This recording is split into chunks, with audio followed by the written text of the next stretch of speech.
வணக்கம் நண்பர்களே. மதுரை மாநகரத்தோட ஒரு சூப்பரான சாலை, ஒரு அகலமான சாலை அப்படின்னா அது காலவாசல் பைபாஸ் சாலை தான்.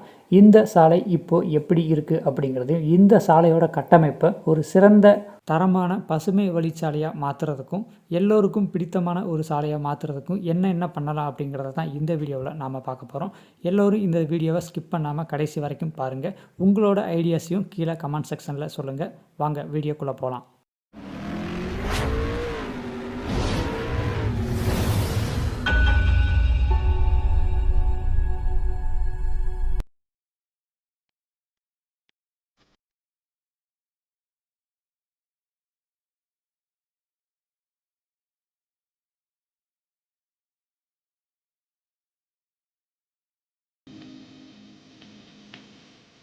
மதுரை மாநகரம் ஒரு பழமையான மாநகரம்.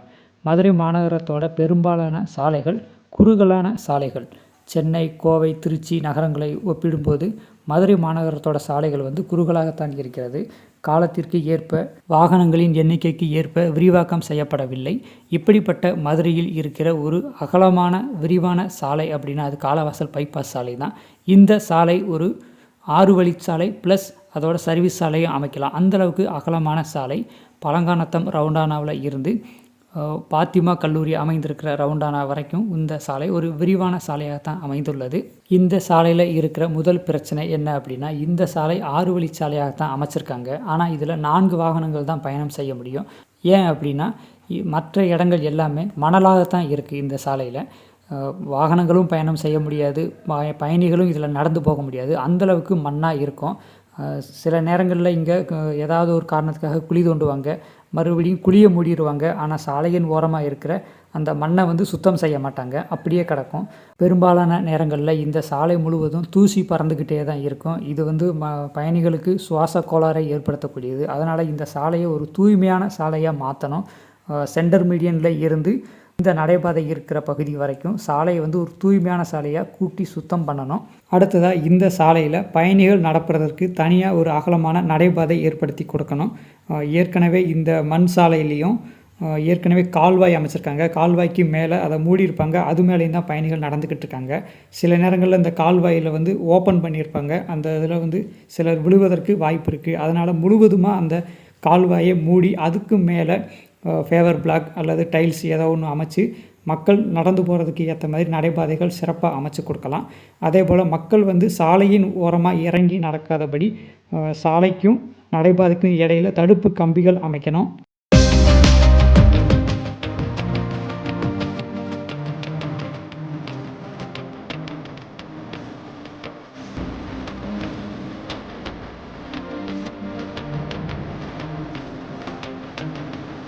அடுத்ததாக பயணிகள் சாலையை கடப்பதற்கு ஏற்ற மாதிரி சில இடங்களில் நடைமேம்பாலங்கள் அல்லது சுரங்க பாதைகள் அமைத்து கொடுக்க வேண்டும்.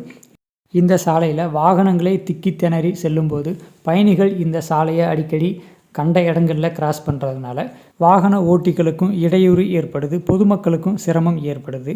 சென்னை ஓஎம்ஆர் சாலையில் ஒவ்வொரு பேருந்து நிறுத்தம் இருக்கிற இடத்துலையும் ஒரு நடைமேம்பாலம் அமைச்சிருப்பாங்க. அதுபோல் காலவாசல் பைபாஸ் சாலையிலையும் அகலமான சாலையாக இருக்கிறதுனால சாலையை கிராஸ் பண்ணுறது ரொம்ப கஷ்டமான விஷயம். அதனால் இந்த சாலையிலையும் தேவையான இடங்களில், முக்கியமாக காலவாசல் சந்திப்பில் இந்த நடைமேம்பாலம் அல்லது சுரங்கப்பாதை கண்டிப்பாக அமைக்கப்படணும். அடுத்ததாக குருத்தேட்டர் சந்திப்புலையும் அமைக்கப்படணும். பொன்மேனி பேருந்து நிறுத்தம் இருக்கிற இடத்துலையும் ஒரு நடைமேம்பாலம் அமைக்கணும். அடுத்ததாக பேருந்து நிறுத்தங்கள். இந்த சாலையில் சில இடங்களில் பேருந்து நிறுத்தங்கள் இருக்குது. அங்கே நிழற்குடைகள் சில இடங்களில் அமைச்சிருக்காங்க, சில இடங்களில் நிழற்குடைகள் இல்லை. இதில் இருக்கிற பிரச்சனையே பயணிகள் பெரும்பாலும் இந்த நிழற்குடையை பயன்படுத்துறது இல்லை. அதே போல் பேருந்துகளும் இந்த நிழற்குடை இருக்கிற இடத்துல நிறுத்துறது இல்லை. இதுதான் பிரச்சனையே. இதை ஒரு ஒழுங்குமுறைக்கு கொண்டு வரணும். பேருந்து நிழற்குடைகள் சரியான இடத்துல அமைக்கப்பட்டு பேருந்துகளை அந்த நிழற்குடை பக்கத்துலேயேவும் நிறுத்த வைக்கணும். அப்படின்னா தான் பயணிகளும் இதை சரியாக ஃபாலோ பண்ணுவாங்க. இன்னும் பல இடங்களில் ப்ராப்பரான நிழற்குடைகள் அமைத்து கொடுக்கல. காலவாசல் சந்திப்பில் இருந்து அந்த பிக் பஜார் முன்னாடியும் ஜெர்மானஸ் ஹோட்டல் முன்னாடி இருந்தாலும் சரி, தேனி நோக்கி போகிற சாலையிலையும் சரி, பயணிகள் வெயிலுக்கும் மழைக்கும் ஒதுங்கி நிற்கிற மாதிரி நிழற்குடைகள் கொஞ்சம் ப்ராப்பராக அமைச்சு கொடுத்தா நல்லாயிருக்கும். அதே போல் பயணிகளுக்கும் ஒரு சிறிய வேண்டுகோள், பேருந்தை பார்த்ததுமே நடு ரோட்டுக்கு வந்து நின்றுறாங்க. ஸோ பேருந்துகளுமே வந்து சாலையின் ஓரமாக நிற்க முடியல, நடு ரோட்டில் நிற்க வேண்டியதாகிடுது. இதனாலேயே போக்குவரத்து நெரிசலும் ஏற்படுது. அதனால் சரியான இடத்துல நின்று சரியாக பஸ்ஸு ஏறுங்க.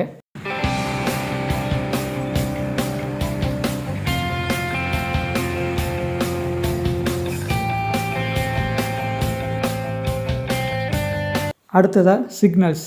இந்த சாலையில் சில இடங்களில் மட்டும் வாகனங்கள் வந்து கிராஸ் பண்ணி போகிற மாதிரி சிக்னல் அமைத்தாலே போதும். மற்ற இடங்களில் சென்டர் மீடியங்கள் மூலமாக வாகனங்கள் கிராஸ் பண்ண முடியாத மாதிரி க்ளோஸ் பண்ணி வைக்கலாம்.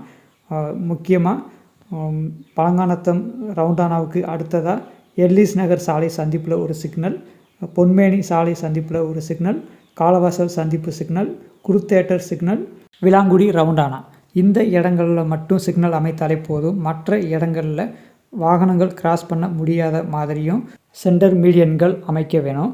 இந்த சென்டர் மீடியன்கள் 3 அடி அல்லது 4 அடி அகலத்திலாவது குறைந்தது இருக்க வேண்டும். இந்த சென்டர் மீடியன்கள் முழுவதும் பூச்செடிகள், மரங்கள் வைக்கும்படி அமைத்து இந்த சென்டர் மீடியன்களோட சுவர்கள் வந்து தரமான சுவர்களாக அமைக்கப்பட வேண்டும். இந்த சென்டர் மீடியன்கள் தான் இந்த சாலைக்கு ஒரு அழகை கொடுக்கக்கூடியது. பெங்களூர், சென்னை போன்ற நகரங்களில் இருக்கிற முக்கியமான சாலைகளில் பார்த்தோம் அப்படின்னா இது போன்ற அழகான சென்டர் மீடியன்கள் அமைச்சு அதில் பூச்செடிகள், மரங்கள்லாம் நல்லா வளர்த்துருப்பாங்க. சூரத், நாக்பூர், புனே இது போன்ற 2ஆம் நிலை மாநகரங்களில் கூட மாநகரங்களின் முக்கியமான சாலைகளில் அழகான சென்டர் மீடியன்கள் அமைச்சிருப்பாங்க. அதே போல் இந்த சென்டர் மீடியன்களில் உயர்கோபுர மின்விளக்குகளும் அமைச்சிருப்பாங்க. இரவு நேரங்களில் இந்த மின்விளக்குகள் ரொம்ப பயனுள்ளதாகவும் இருக்கும், அழகாகவும் இருக்கும்.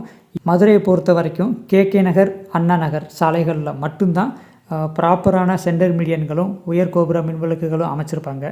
மற்ற சாலைகளில் சென்டர் மீடியன் வந்து ஒரு சுவர் அமைச்சிருப்பாங்க, மின்விளக்குகள் வந்து அமைச்சிருக்க மாட்டாங்க.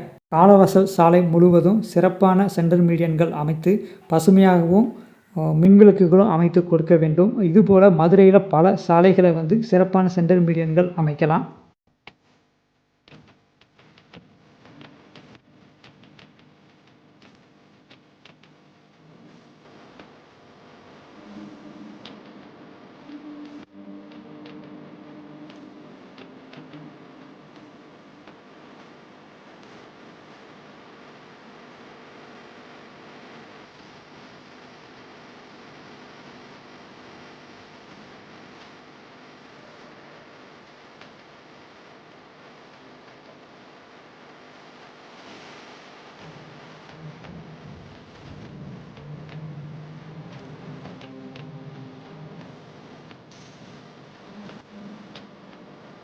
இந்த இடத்துல சிக்னல் வேலை செய்யலை, சென்ட்ரல் மீடியன் ஓப்பனில் இருக்குது. வாகனங்கள் வந்து அவங்க இஷ்டப்படி தான் கிராஸ் பண்ணிக்கிட்டு இருக்காங்க. விபத்துகள் ஏற்பட வாய்ப்புள்ள இது போன்ற பிரச்சனைகளுக்கு உரிய நடவடிக்கை எடுக்கப்பட வேண்டும். அடுத்ததாக ஆக்கிரமிப்புகள். இந்த சாலை முழுக்க நடைபாதை கடைகள், தள்ளுவண்டி கடைகள் போன்ற நிறைய ஆக்கிரமிப்புகள் இருக்கிறது. இதை முதலில் அகற்ற வேண்டும். அவர்களுக்கு உரிய வழிகாட்டுதல் கொடுக்க வேண்டும். அடுத்ததாக வழிகாட்டி பலகைகள். சாலை சிக்னல்கள் அமைக்கிற இடங்களில் வந்து இது போன்ற வழிகாட்டி பலகைகள் வந்து அமைக்கிறது ரொம்ப நல்ல விஷயம். வர்ற பயணிகள் வந்து வெளியூர் பயணிகளாக இருக்காங்க அப்படின்னா அவங்களுக்கு வந்து எந்த பக்கம் போகிறதுங்கிறது தெரியாது. காலவாசல் சந்திப்பில் 4 சாலைகள் சந்திக்கிறதுனால 4 சாலைகள்லையுமே வழிகாட்டி பலகைகள் வைக்க வேண்டும்.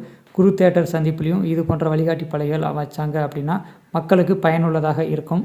இதுவரைக்கும் நம்ம சொன்ன சில கட்டமைப்புகள், அதாவது சாலை சுத்தம் செய்தல், நடைபாதை அமைத்தல், நடை மேம்பாலங்கள் அமைத்தல், மழைநீர் கால்வாய்கள் அமைத்தல், சென்டர் மீடியன்கள் சிறப்பாக அழகாக அமைத்தல், மின்விளக்குகள், சிக்னல்கள், பேருந்து நிழற்குடைகள் அமைத்தல், ஆக்கிரமிப்புகளை அகற்றுவது, வழிகாட்டி பலகைகள் அமைப்பது, இதற்கெல்லாம் நிதி தேவை அதிகமாக இருக்காது. ஒரு மேம்பாலம் கட்டுவதற்கான நிதி போதுமானதாக இருக்கும். இந்த சாலை முழுவதையும் பசுமையாக சிறப்பாக அமைப்பதற்கு இதை செய்து கொடுத்தால் மதுரையின் ஒரு புதிய அடையாளமாக காலவாசல் பைபாஸ் சாலை மாறும். வருங்காலத்தில் இந்த சாலை ஒரு நவீன சாலையாக இருக்கும். உயர் அடுக்குமாடி கட்டடங்கள், ஷாப்பிங் காம்ப்ளெக்ஸ் இது போன்று பல நிறுவனங்கள் வருவதற்கு வாய்ப்புகள் உள்ளது. மதுரையின் வளர்ச்சிக்கு இது மிகவும் உதவக்கூடியது. மாநகராட்சியின் மூலமாகவோ, மாநில நெடுஞ்சாலைத்துறை மூலமாகவோ, தேசிய நெடுஞ்சாலைத்துறை மூலமாகவோ, ஸ்மார்ட் சிட்டி திட்டத்தின் மூலமாகவோ இந்த சாலையை அழகுபடுத்தும் பணியை செய்ய வேண்டும். இந்த சாலையை பற்றிய உங்களோட கருத்துக்களையும் உங்களோட ஐடியாஸையும் கீழே கமெண்ட் செக்ஷனில் சொல்லுங்கள். ஒரு நாள் இந்த சாலை நாம் நினைத்தது போல மாறுவதற்கு வாய்ப்பு இருக்கிறது.